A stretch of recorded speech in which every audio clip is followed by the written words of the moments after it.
మిగిలానా నేనెవరో మరిచానా నీరవలే కదిలానా నీ వల్లే కదిగానా నా కోసం నేను లేనా నువ్వేనా ఇంతేనా కాదన్నా వింటేనా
చెప్పినప్పుడు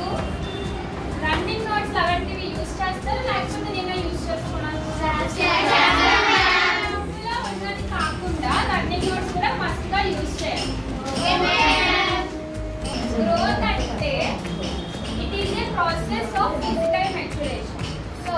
ఫిజికల్ గా మన బాడీ మెచ్యూర్ అవడం అంటే గ్రోత్ అంటారు అది మనకి ఎలా కనిపిస్తుంది అంటే సైజ్ ఇంక్రీజ్ అవుతుంది లేకపోతే హైట్ ఇంకా వెయిట్ మాట సో మనం చెప్పింది అర్థమైంది కదా నేను క్వశ్చన్స్ అడుగుతాను అందరూ ఆన్సర్ చెప్తారు చెప్పకపోతే బయటికి గడపాల మది కోరుకున్న మధుబాల చాలే నీ కోలా